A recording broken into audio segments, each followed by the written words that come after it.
So I want to tell y'all about something that I just seen on Tubi, right? So, and yeah, I said Tubi. It's free. I watch it. Don't care. Anyway, sometimes they'll have like older shows, like, well, they have some episodes on there of this, like, I shouldn't have survived or, whatever, how I survived or whatever. Like these people tell them like real life stories of situations that, a lot of people would not have survived and they did and how they did and whatever. So I just watched this episode and it's really crazy to me because what the people were saying and what I was seeing were very different things. And I'm like clutching my pearls, but I'm also like laughing a little bit because I'm seeing this from a whole different perspective. And I'm like, whoa. So let me just give y'all the lowdown because this is juicy, right? And I don't know the name of the episode. I could try to look later and tell y'all, but you you got to watch it after you hear this video because you're going to be probably thinking the same thing I was if you have this perspective. So anyway, so there are these five people, right? There's this boating incident and like their ship like sinks, capsizes, whatever. And so five people are alive on the life raft, right? Now, these five people, there are three guys and two women, right? So on day like two, they're kind of adrift in the ocean. Everyone's tired, everyone's exhausted. Some people are injured, everyone's hungry, thirsty, whatever. It's you're out in the a life raft in the middle of the ocean.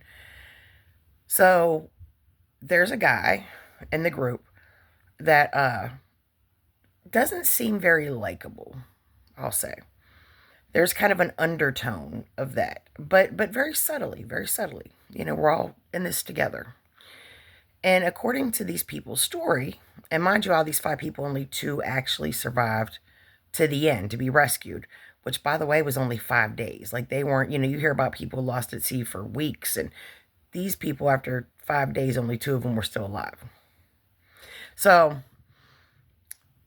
so during this thing, right? So the one guy who seems less likable. Oh, and all these five people, two sets of them are like dating couples, I think, and one person is kind of the odd man out. Well, the fifth guy is the odd man out, the one I'm talking about. So according to them, right, he's kind of being obnoxious, whatever. Well, then they say, oh, he was hallucinating. He said he's seen land and it was clearly a hallucination, and he jumped out of the boat and the sharks ate him. Now when they said that, I didn't put a whole lot of thought into it. I thought, well, I mean, a couple of days, you're dehydrated, you're stressed out, maybe. I mean, it's feasible, not terribly likely that you would be out of your mind that quick, but who knows, right? So then the story goes on. Now there are four people left. Now the one couple, we'll call them a couple. I think the storyline was basically like these two people had been like dating or whatever, but they weren't sleeping together yet. So the guy in that couple starts like groping and like trying to be intimate with the woman in front of this other couple, and it's getting kind of rapey. And so the other couple's like, "Whoa, buddy, you got to chill out." Well, then they said that this guy, Mr. Rapey, out of the blue was just like, you know what? I'm gonna jump off the boat into the ocean. Like he was trying to show off, like, oh, I'm gonna stretch my legs, get some fresh air. Maybe he's trying to impress the girl. And he jumps off the boat. Sharks eat him, kill him. Now at that point is when I said, wait a minute. This is literally the day after the first guy jumped off the boat because he thought he's seen land. There's a lot of people here that when they're inconvenient, they're suddenly jumping off the boat, right? That's weird. But, so at this point I'm kind of looking at things a little sideways, like, wait a minute. Like this doesn't seem logical. And mind you, the two people that survived that are telling this story, the woman seems to get kind of emotional on cue. And the guy is just more like, like, yeah, it's amazing and like kind of full of himself. But the lady, she really seems kind of psychopathic. You know what I mean? Like her emotions are consciously dictated what her emotional displays are, which really has me like, wait a stinking minute. So then Mr. Rapey, like I said, he jumps off the boat, oh, I'm going to stretch my legs. He gets eaten by sharks. Now there are three of them left. The man and woman, friends, couple, whatever they are, the bonded man and woman pair, and the woman who was almost the victim of the last guy who jumped off the boat willingly. And to shark infested waters, by the way. Like, they knew that at this point, they're surrounded by sharks that are trying to eat them. So these three people are left. Now, then the surviving couple goes on to say that the following day, the extra lady, right? She's out of her head. She kind of lunged at the guy at one point, and he pushed her off. Obviously he wasn't harmed in any way. She's talking to herself, and like she's losing her noodle. And they're attributing this to the fact that she had some open wounds, and they're sitting in this life raft with like seawater and pus and from people's wounds and urine, and they're like, she must have been septic and delusional, and she was clearly dying. But mind you, this is like day 3. But she's absolutely dying. And so, according to their story, so this night, on night 3, she's, just, and the lady even said, this surviving lady said, and at one point I realized that her ramblings were her talking in tongues. She knew she was near death. I don't know, just, it feels odd to me. And the timeline really makes it suspicious. So then, according to them, the next morning they woke up, she had passed. And they decided to take all of her jewelry off of her to have something to give her family, but obviously they're not going to leave this dead person in the raft with them, right? Especially they don't know how long they're going to be out here. It's really hot. They said so. And then they said, so we took her jewelry off so we have something to give her family, right? And then we stripped her down. They took all of her clothes off, and there was no explanation or rhyme or reason behind that. And they said we put her on the side of the boat, and we prayed, like a funeral service of sorts. But we prayed, and then we pushed her over, and, the sharks ate her. Now, if I was that lady, right, and assuming what they're saying is not completely true, and I knew that you two sneaky SOBs were probably going to throw me in the water next after you done, course these other 2 guys in the water because they were inconvenient and they just weren't very likable, and you're just tired, and you're upset, and you just don't really want to deal with them, quite frankly. And I thought I was next. I would probably take my jewelry off and say, here, if I don't survive, give this to my family, because I would be suspecting that I'm probably the next one to get thrown over the side. It doesn't really make a whole lot of sense. That a lot of it just didn't really add up. So their story is, and then why did you take her clothes off? Because they specifically say, we took her jewelry off her dead body to give her family, and then we took all of her clothes off, so she was naked on the side of the boat, and we prayed and pushed her over. There's no logical reason to get this woman naked.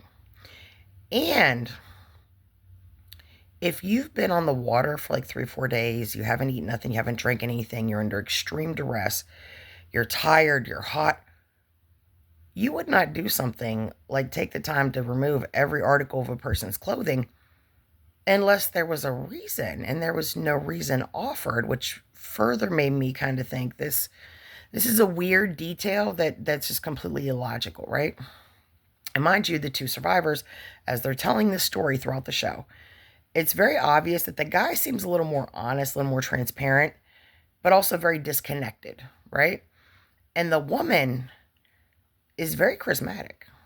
And one thing is, if a person is overly charismatic, I've learned that that's typically, not always, but typically a characteristic of a person that can't be trusted.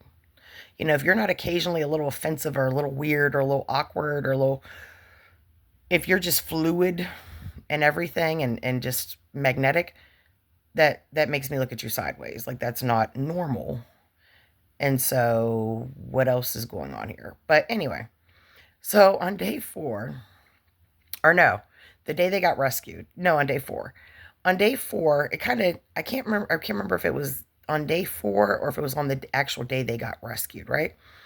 But so the guy says, so they say their story is that the remaining man and woman, right? The woman said, we got to clean out the boat. Like, we haven't seen any sharks in hours. The sharks are probably not in the area no more. So it's safe for us to, momentarily get in the water. Like, we need to flip the boat, clean it out, because of all this urine and pus and whatever, people have died in this water. The lady did. We're going to get really sick from this if we don't clean it out. And as they're telling the story, the lady mentions, and I don't know how the heck you're going to clean the boat out other than like to flip it and just like splash water, on the top and then flip it back. But she said, basically, she said that whatever this process that she had proposed, she suggested for cleaning the boat, involved the guy getting in the water, but not her. Water that has allegedly sharks have eaten 3 of their friends in the last couple of days. But we haven't seen no sharks in hours, so she's telling him, we haven't seen sharks in hours, you're fine, get in the water, pretty much. And so he eventually kind of gives into her nagging. He's like, I'm going to clean out the boat, right? So the story is, and he, of course, he's off kilter, he's, things are a little fuzzy, and, and so he's holding on to one of the ropes inside the boat, and he's kind of trying to steady himself to clean out the boat. I don't know what exactly this is supposed to entail. I'm thinking maybe the thought was he would like partially get in the water, like kind of lean over the top half of his body in the water and like swish clean water back as she like swished dirty water out. I don't know. But either way, it becomes apparent at this point that he had no intention of actually getting in the water, but somehow was going to clean out the boat, right? So he's standing, he's a little woozy, and, he slips, and he goes overboard, which it would be fairly easy in that situation for the woman to have given him a little nudge and him to have not really registered that, right? So he goes overboard, and he's holding onto the side of the raft, and he's telling her, you need to help me, And she said she wanted to help him, but she was just so tired and just so traumatized that all she could do was just sit and watch him cling to the side of the raft, saying he doesn't have the strength to pull himself back out of the water. And he's cussing her out at this, after he's begging her for help, and she's clearly not going to help. Then he's like, cussing her out, I'm going to die here. And she's kind of indifferent. Well, somehow he manages to get the upper body strength to fling himself back into the boat, right? And so he's cussing her out at this point, like, what the F, you threw me over there to die, or you let me, I ended up in the water and you were just going to really let the sharks come get me? Like, what kind of freaking nutcase are you? And she said, she was just upset. And so they at this point, they're not talking. They're sitting on different ends of the raft, And then they see a boat, right? And, the guy sees a boat, and, the boat's getting closer, and this ends up being the rescue boat. And they signal to it. And when they signaled to the boat, and the guy on the boat acknowledged that he's seen them, that he was going to help them, they both agreed that at that point, the woman jumps out of the life raft into the water and starts swimming towards the rescue boat. And the guy says something to the effect of, she just jumped out of the boat, the raft, and started swimming to the rescue boat. And I'm like, what the heck? Like, you're really just going to leave me here for dead? Patterns of behavior don't lie. Just saying. I think that was a Freudian slip on his behalf, inserting that part into the story publicly. So so he sees her jump out and start swimming. So he jumps out and starts swimming because he's like, holy crap, she's going to leave me here to just die in the ocean. And they get on the boat, and in her commentary is, as soon as we got this big, strong sailor lifted us both onto the boat. And as soon as we got on the boat, I realized we were on a Russian boat. She said, but at that point, I didn't care because, we were going to live and we were going to survive. And it made me wonder, why does it matter that they were Russians? I mean, clearly these people are saving you, right? Russia has pretty decent health care as a country, although I would imagine you weren't, debating, pros and cons of different medical systems. You just wanted to get freaking rescued. And so after the first guy, fell off the boat, I definitely started feeling like this story doesn't feel legitimate. And so obviously by the end of the story, I come to the conclusion that these 5 people that were the initial survivors on the life raft, the one guy was just obnoxious. After a couple of days, they're like, Bob's got to go. And they pushed him, threw him, whatever, knowing that they were surrounded by sharks. Let the sharks deal with it. We don't know how long we're going to be here. We're tired of hearing of them. And we're all sitting in our own urine and feces. And, we don't need, Bob, the jerk, to keep adding to the bodily fluid pool in the bottom of the raft, right?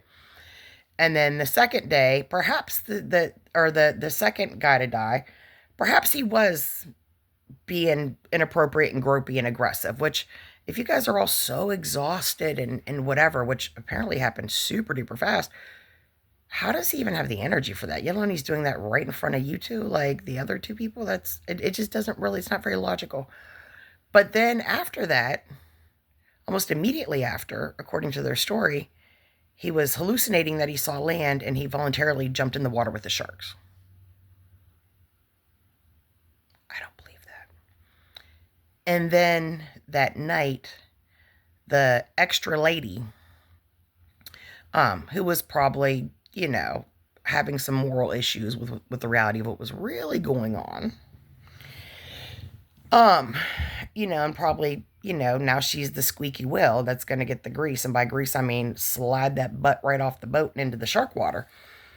That she was delirious. She was this, she was that. The next morning she was dead. We collected her jewelry for her family. We removed all of her clothes and put her on the side of the boat and said a little prayer for her. And then we threw her into the sharks because we couldn't have a corpse in the boat with us. That storyline does not jive. Now, the fact that on the day of the rescue, or the night before the rescue, the remaining man and woman, which, mind you, I've said this woman definitely seems like she has some psychopathy, right? That she's insisting he clean the boat. And then he ends up slipping into the water. And they both agreed she wasn't really making an effort to help him get out of the water, the potentially shark-infested waters, like letting him die. And then he manages to get back in on his own. And then when the boat that ends up saving them comes along, the lady literally jumps off the raft and swims to the boat, very much content with the idea of leaving him in the raft to die. Like, not like, oh, we're going to stay in the raft, come get us. But they abandoned the raft because, she abandoned the raft and he was scared he was getting left behind.